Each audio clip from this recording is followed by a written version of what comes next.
Welcome to Saturday's Warrior, the channel where we talk all things BYU, Big 12, and realignment. But today we are doing a preview for the Week 3 matchup between BYU and Laramie against an old-time rival in Wyoming. And with me today, I've got Cody Tucker of I lost it now, but the Roaring Repeater podcast and Cody, welcome. Thank you so much for joining me, and I'm excited to discuss the game this weekend. Yeah, appreciate it, Trevor. Thanks for thinking of me, man. So to start off with, because this is a long-time rivalry that's existed, that's gone back for a long time, and I was reading that that Wyoming, but outside of Utah, then Utah State is the team that BYU has played the most times in history. And so I knew the rivalry went back. We've been in several different conferences together. And so it's been one that's been very heated throughout past and throughout history. But obviously, since BYU went independent, the rivalry's cooled probably somewhat. But you being a longtime Wyoming fan, what is it about the rivalry with BYU what is it about BYU that just has Wyoming fans riled up? What gets you guys? What is the driver, I guess, behind this rivalry for you? Am I allowed to curse? No, I'm kidding. No, it's BYU friendly. So no, I'm kidding. It's honestly, for me, I'm 41 years old, so all I've known is BYU winning. And of course, that's going to lead to rivalries. I know, New Mexico fans, San Diego State fans, obviously Utah fans, Colorado State fans. Nobody had any love for BYU, and that's what comes with winning. And it can go all the way down to seeing those blue and white uniforms, and the Y, which I described as like very Yankee-ish, evil empire stuff. And that's a feather in BYU's cap that they've won for so many years. But you go a generation beyond me, and it's the Black 14, which is, 14 black players were kicked off Wyoming's team for boycotting, some practices by the LDS Church. And Wyoming was a Sugar Bowl team back then. They were a perennial top 15 program in the country back then. And you went from that to not being able to recruit African-American players. And then all of a sudden BYU gets really good in football and Wyoming goes stagnant. And so that's a maddening thing for a lot of older Wyoming fans. And then you go beyond that and you talk to older Wyoming fans that are in their 60s, 70s, 80s. They say, BYU wasn't even a rival. Wyoming used to wipe the floor with them for years until Lavelle Edwards got there. And they said, it was all about CSU and even more so Utah State. And of course the Utes than it was BYU because they just weren't competitive. For me, though, it's been about the winning. And you guys always seeming to have a quarterback, an all-world quarterback, which has been maddening as heck for a lot of people around here. And then let's face it, Utah and Wyoming, the identities of these states are completely different. Wyoming's ranching and roughnecks and beer drinking. You said you spent time up in Gillette. That's one of the tougher Wyoming towns. Those are real deal tough guys up there. And then you think of BYU and you think of choir boys and holier than thou and no beer and just, it's just the cultures are just so much different that it's led to a really fun rivalry of really different fan bases. Yeah. So, I mean, yeah, I was looking at the Winspedia page between the two rivals, and there was a period it was somewhere in the 40s to the 60s. There was a 25-year period where it was just all yellow in their bar chart across the way there. And then it kind of went back and forth for a little bit until, BYU kind of got into its heyday. But so it's definitely, I know that some BYU fans are kind of annoyed that why are we going to Laramie? We're in the Big 12 now. We shouldn't have to be playing these kinds of road games now because, and I think realistically, a lot of people realize like playing Wyoming in Laramie is no gimme. We saw what happened against Texas Tech last year, and we know the way the rivalry has been. You never want to take a rival for granted, especially one that hates you more than you hate them. It feels like because they might come ready to play. And if you're not, then, anything could happen. And so I think people are a little bit leery of that. But for me, it's a tough situation, but I like that we're, especially knowing how many times our two programs have played. I like having those old rivalries. I mean, we've seen so many of them torn apart during realignment. Finally, the Holy War is back in the same conference, but we have a lot of other schools with long history that we had, or even like Boise State, which kind of became one of our big rivals during the independence era. I don't know if we'll play them again, and so it's just sad. There's the investment. So I kind of like that we have this opportunity to play again and rekindle something that hasn't been as prominent in the program's histories. Yeah. Well, and big credit goes out to your AD Homo. He didn't need to play this. We've figured for the last few years that he would buy this game out. I believe the basketball game has already been bought out. They were supposed to come to Laramie in early December. Now that game is going to be in the Delta Center. That's what it's still called, right? Delta Center. It wasn't. Now it's back to the Delta Center. So if you're out of touch, you accidentally end up being right. So yeah. So they're gonna, they've moved that game, and I believe the BYU basketball team will be coming to Laramie next year now. But I thought for sure BYU was going to buy this game out. Even former head coach Craig Bohl said he thought they'd buy it out, and they did. And same for Utah. Utah was supposed to come to Laramie during the COVID year, and they are coming next year. So, it's really cool that you guys have kept by your word and done that. That's huge because Wyoming's really excited for this game. It's been a terrible start to the season, 0-2, not what anybody expected or wants, but this is a game, if you're going to get right, this is who you want to get right against. And it's going to be sold out. And this game's been circled for a long, long time. I mean, I think we're all, resigned to the fact BYU will probably never play inside War Memorial Stadium ever again. So this is probably it. And, probably for my lifetime at least, this is probably it. And I know everybody's excited about it. And the players are all young kids and all that, and they don't really understand the hatred, and I don't feel like that's too strong of a word. I think they don't understand the hatred that much.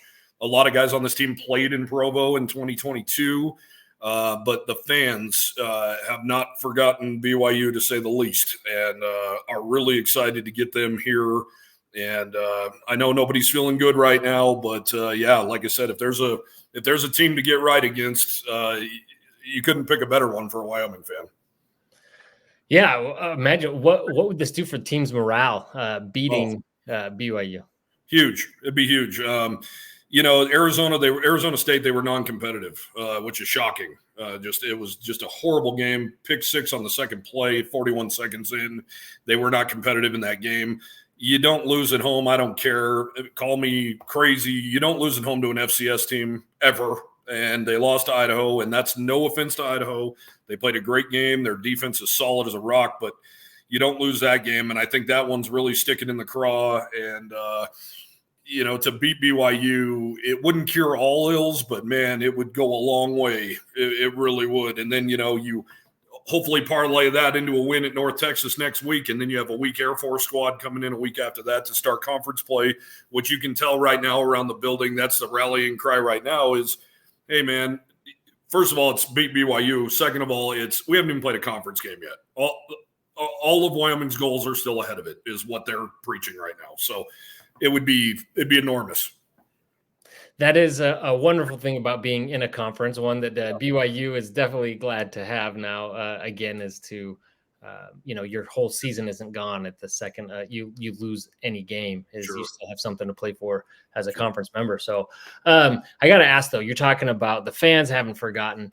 I just want to know, and you mentioned you go to all the games, all the home games, all the away games. Back in any of your time playing BYU, have you ever thrown water balloons full of pee on the players? That is have I? No, I have not. I think that's an old wives' tale myself, but hey, no problem. I've also heard the ones of lighting pennies and burning up pennies with a lighter and trying to get them in the back of BYU players' shoulder pads between their neck and helmet. I hadn't heard that one. Yeah, I've never seen that happen, but man, the hate's real, no doubt about it. I've been to a lot of these games in Provo and in Laramie as a fan and as a reporter. I was not the best fan, we'll put it that way. I may have been carried out of LaBelle Edwards Stadium with the help of a couple of local police officers once, but we had fun with it, man. It's fun. Wyoming people are really rowdy and like to have fun, and BYU's always circled. It's always been circled. And kind of a funny story I've told a couple times this week is, like anybody, my parents didn't allow me to cuss when I was growing up and things like that, but I could maybe drop one cuss word as long as it was followed by BYU or CSU. Then it was okay in our household. There's an exception there to the rule. All right. So I think you've teed that up nicely for us to in terms of what we can expect going into Wyoming. And honestly, yeah, we're opposing fan bases, but that's what you love to see in college football is passion and people that love and support their team. And so I guess my question is, coming in 0-2 right now, what is the fan base? What is the stadium going to be like when they start the game at kickoff? Well, right now, just telling from social media and the people you run into at the store, of course, everybody's really upset. I mean, this was a 9-win team last year that won the Arizona Bowl. Of course, they have a new coaching staff, but Jay Sauvel's been the defensive coordinator the last 4 years, and Wyoming's defense has never been an issue. Evan Swoboda has really, really struggled. Wyoming's 6'5", 245-pound quarterback who actually spent a year at Snow College there in Utah. He's had a really rough go of it. And I think Wyoming fans are just kind of blindsided because he had his first start came last year in Austin, Texas, in front of 100,000 fans, and that was a 10-10 game going.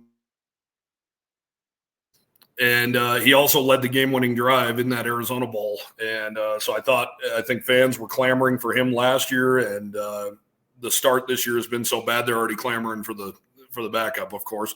Nobody's more popular than your backup quarterback when your team's struggling, of course. But it's just been a brutal start, man, all the way around.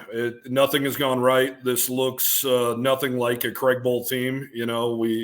We've had the same coach for the last decade here in Laramie, and penalties. The penalties have been unbelievable. The miscues have been unbelievable.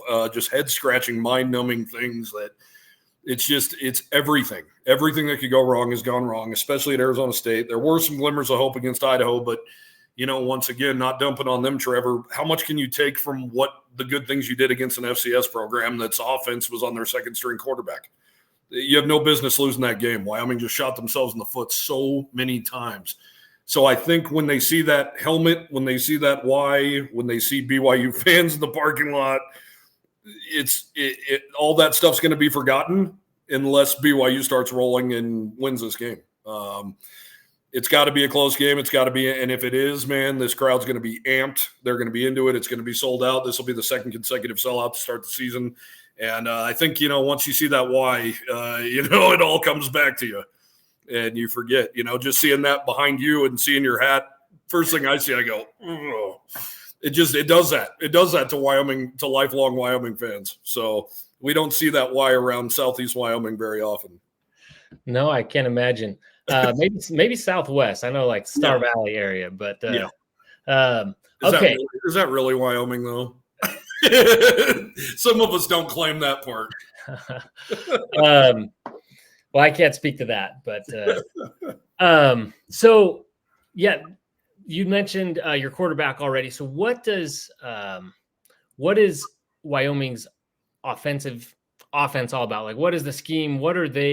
How are they set up to have success? And if things are going well, what can we expect to see from Wyoming's offense? Great question, because that was my first question in the postgame press conference last Saturday. What is the identity of this offense? I don't know.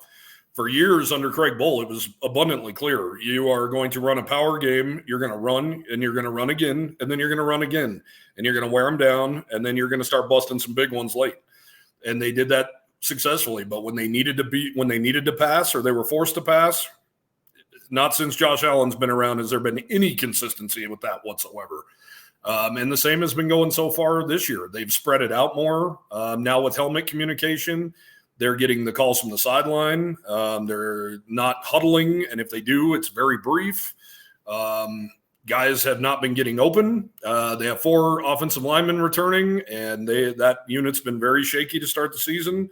Obviously, Wyoming's without their leading running back, Harrison Whaley. He had to have knee surgery with about 2 weeks to go before the regular season. He's not expected back for a couple of weeks.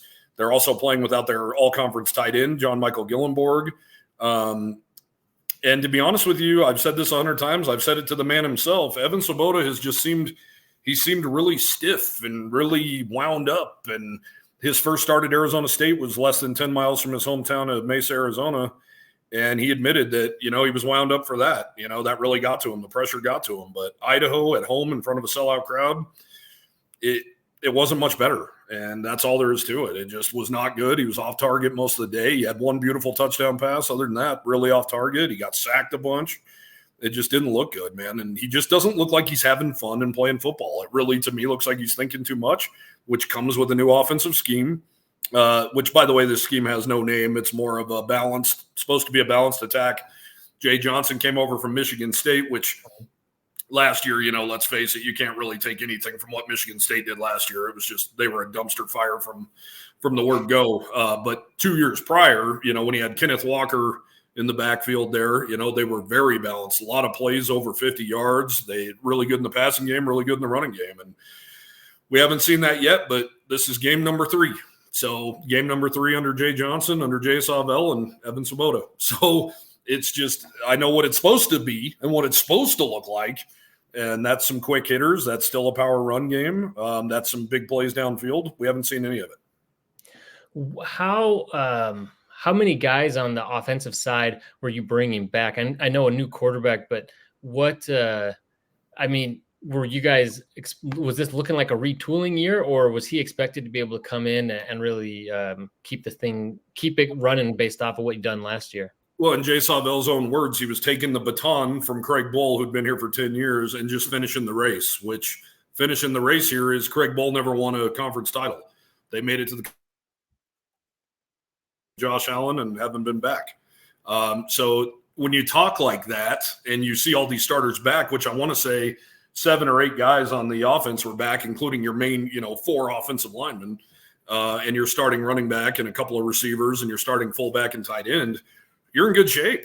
I mean, you really are. You still have that identity where you can be a power running team when you need to. What everybody was hoping for is this is where now that run was going to set up the pass. And maybe that's still what is to be expected, but right now none of it's happening. So it's been just the identity's not there, and I think it's just because the inconsistencies have been incredible, man.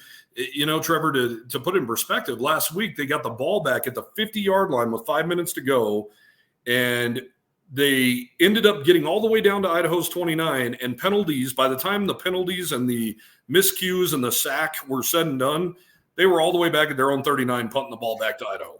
It just, the penalties have been the very stupid kind. For instance, last week on that very drive, they didn't even have a play called. They were hoping to get the defense to jump off sides, clap a couple times, call a timeout, whatever, go into a different play, and the running back jumps. You can't do that. And that's 2 weeks in a row that's happened. They had the ball last week on the 1-yard line with a first down. They jump. So then it's 1st and goal from the 6. Then it just snowballs from there. They end up kicking a 22-yard field goal. You can't do it. You just can't do it. Wow. Okay. So who do you expect if Wyoming is able to pull off a good offensive game, if they're able to put things together, who do you expect to really stand out? I think it's got to start at the running back. DJ Jones, a kid, he's a transfer from North Carolina. He played safety there last year, but he was a 3-star running back recruit there in Chapel Hill. He was recruited by Michigan and, Clemson, all the big dogs, and they just had so much talent in their running back room. He took the demotion to safety and took it, and at the end of the year, the coaching staff reached out to Wyoming and said, we got a guy here that you would love. Mac Brown and Craig Bull were really tight. Oh, okay. Mac Brown reached out and said, hey, man, we got a guy we think you'll really like who really wants to play running back, and he's been a selfless kid. good start so far for him, but just the inconsistencies on the line, the holes haven't really been there. And let's face it, Trevor, when you can't throw the football, there's 9 guys in the box waiting for you. And you only have so many hats on hats, and there's a couple guys that are open that are just feasting away. And until you can throw the football downfield, and for any Wyoming fans listening to this is an absolute broken record. But if you can't throw it downfield and you can't prove that you consistently can do that, they're gonna stack the box every time. We have a different but similar issue in the sense that our OC is just so committed to using the run to open up the pass, but our receiving core is really deep, and our running back room right now is in the last game, we lost our first 2, on the depth chart to injury. They probably won't be here against Wyoming, but he just time and again seems so committed to the run, even in obvious moments when, they stack the box and there's nowhere to go and just keep pounding it. So in some ways I can empathize. Sometimes I'm just thinking, well, why don't we, just try passing it and see if we can't do that to open up the run, try the reverse of that. But, and to your point, I don't know if you guys have the tools or not to do it that way, but how about on the other side of the ball, the defense? So I think Wyoming is a team that traditionally is one that's known for being real tough, blue collar, work hard, come after you, and you're gonna have to really earn every yard kind of a defense. Is that still something we can expect to see this weekend? Yeah, I mean, yes, you're supposed to. Yeah. I mean, there's 9 guys returning on that side of the ball. Jay Sawvell was obviously the defensive coordinator the last 4 years. Aaron Bull, Craig Bull's son, has been vaulted to the DC spot, which you would think would be the transition would be seamless. And just a no-show against Arizona State, man. It didn't look like any Wyoming defense we've seen around here in a decade. And then last week you saw a little bit more and started off really strong and then went to sleep for 10 minutes and played 8 yards off the receivers and let Idaho score a couple times. And it's really hard to believe that you would lose to an FCS school at home when you hold them to 1 for 13 on 3rd down. However, they were 2 for 2 on 4th down, both with touchdowns right off the bat. And then they held them off the scoreboard in the second half. But even Jay Sawvell says, hey, they went conservative because they're trying to milk the clock and get out of the War Memorial Stadium with a win, which is exactly what they did. All right. They showed some things that they're capable of. We've watched these guys, some of them 3, 4, 5 years now. And it's been a real struggle to get to the quarterback, which is something that we thought would be a strength. They are starting a young cornerback, Keone Parks. He's really held his own so far. Other than that, they're stacked. They're veteran across the board. You feel good about them. You feel like they're going to turn the corner here. And you feel like that corner started to be turned last week, but they can't be on the field all day. They can't be. And that's exactly what's been going on so far. And the other big thing is they have not come close to forcing a turnover yet. And to win this game, in my opinion, you need 2 or 3 of those and maybe even a defensive touchdown to spark things. And so far, it hasn't been close. Yeah. Last year, our defense was in year 1 of new defensive coordinator, and our offense wasn't doing them any favors.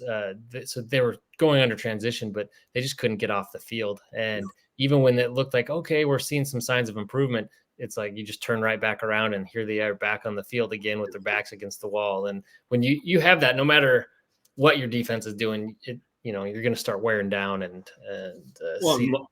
like I said, the Cowboys, they held them to 1 for 13 on 3rd down, but the offense is going 3 and out. So they just keep having to go back out. And it just has not been, Trevor, to put it bluntly, nothing has looked normal. Nothing has looked right. Nothing has looked like what any of us expected. And as reporters, we're not allowed to watch practice. We can only go by what we're hearing. And the best way to go about that is to interview numerous guys and ask them the same question and see if the answers start being different. Haven't seen that. Everybody's still confident. Everybody still says the right stuff.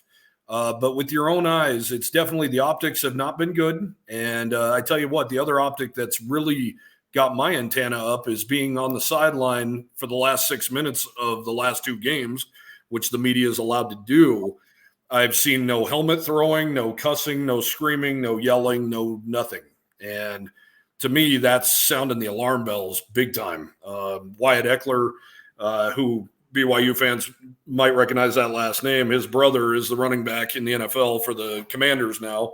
But Wyatt Eckler, Wyoming senior safety, he finally showed some emotion in the post-game press conference on Saturday and kind of hit the podium a couple times and raised his voice. And it was nice to see, because you start to wonder, who are the leaders on this team and why aren't people losing their mind?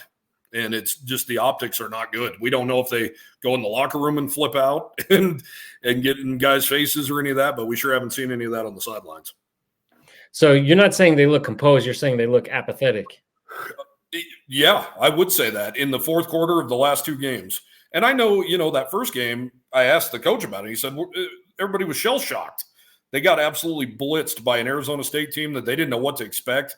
Arizona State got more than 30 guys in the transfer portal, and they didn't know what to expect. And that's the new age of college football. You're going to play some teams, especially in week one, where you don't have a clue how they're going to utilize their guys or what they're going to do. And that's what Wyoming ran to there. But at home against Idaho, I think you'd be losing your mind a little bit. And then you got the students behind you for the second straight week chanting "Fire Savell." I would think you would have some fire. And I haven't seen it. Aside from Wyatt Eckler, and that's something I would like to see. And it also makes you start questioning things like I'm doing openly right now, Trevor. And that's questioning leadership. Jordan Bertnoli, a 6-year senior defensive tackle after the Arizona State game, said, you don't want to start questioning people's effort. That's a slippery slope. But I asked him if he questioned effort, and he said, yeah, including his own. And to me, how you don't have effort in game one against a Power 5 or Power 4 school on the road, I don't get it. And it kind of sounds some alarm bells for me. Interesting. So going into face BYU, what needs to be the game plan for this team outside of just, pull everything together? Like what do you think is going to be the recipe for success for Wyoming? Easier said than done, but you got to run the ball. In 2022, when they played in Provo, they were running all over BYU in the first half, and they were gashing them to the tune of, 11 yards here, 9 yards here, 8 yards here, and they were just moving right up and down the field with ease, and then they got away from it. So that was kind of mind-boggling, but you have to establish the run immediately. And the defense, like I said, they have got to create turnovers. They have to. And Retzlaff has been giving the ball away. Yeah. Make him do it. Make him do it again. They have to get some turnovers, however that happens. And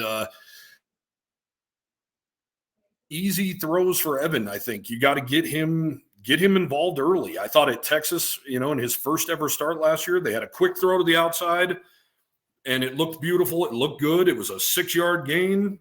He was in the game. He was in the game immediately. Next thing you know, he's doing that with ease. I feel like they haven't eased him into any of these games, and he needs confidence right now badly. And those throws are going to be available. They might not be the pretty kind, but you can deke and dunk and go down the field, man, and make it happen. And I feel like they really need to get him in a rhythm, and they really need to establish the run.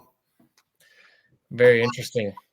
Okay, well, something to look forward to. So for any BYU fans that may be traveling to Laramie, what do they need to do? Where do they need to go to eat while they're there? Will they be admitted into any establishments? That's the question. Yeah, they might not be admitted in. That's what I'm worried about. No, I'm kidding. There's some great play. Laramie's a hidden gem, man. It gets a lot of flack. It's a college town. It's an absolute college town. And if you think about it, man, across the landscape, there's not a ton of those left. We look at our friends down the road in Fort Collins. That's a city. That's 300,000 plus now, and it almost bleeds right into Denver. Laramie is all on its own. There's a lot of great obviously, you guys know all about mountains, so you don't need to mess around with that probably, but there's great restaurants, man. There's great local home-cooked places. It's good stuff, and it's fun.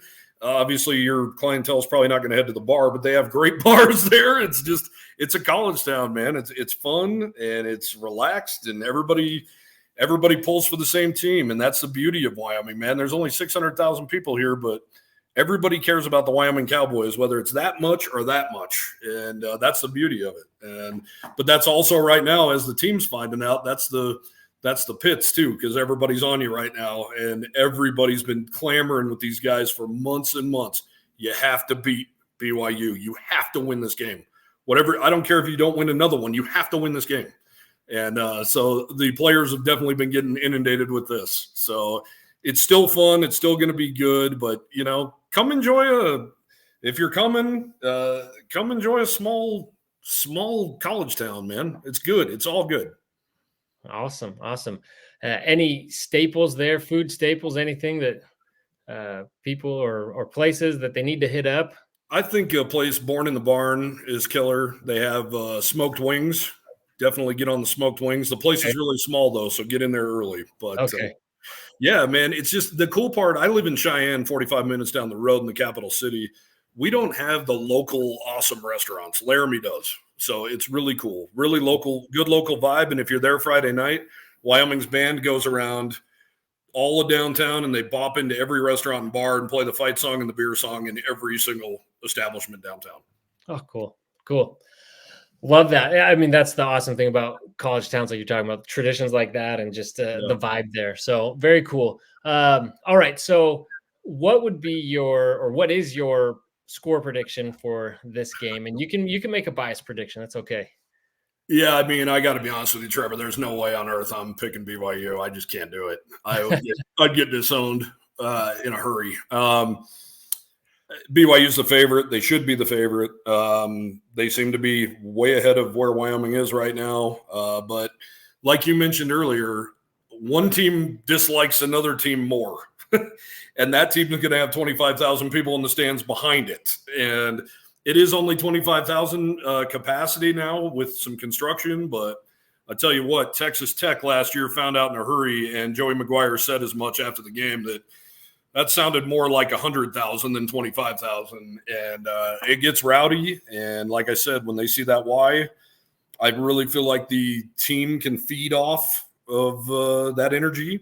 And also, Coach is going to bring in people throughout the week to talk about what this rivalry means. Old players, I assume, is who he's talking about. I know he has a couple of players on his current roster whose dads played for Wyoming and played against BYU and don't have very nice things to say. So they're going to hear it, and they've been hearing it, and they're going to hear it all week, and they're going to know how important this is to the state of Wyoming. So I expect it to be fun.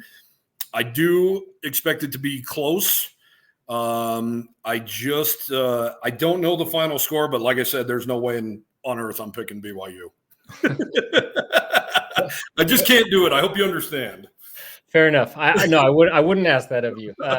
No, awesome. Well, I appreciate the time, Cody. I also failed to mention at the top of the video that you're a fellow College Huddle member, and so I'll have the links to all that stuff in the comments. Obviously, go check out thecollegehuddle.com and all of our content. We've got podcasts from and shows from across college football covering, coast to coast, everybody, as well as content and articles and things on the website. So do go check that out. But Cody, where can everybody find all your content?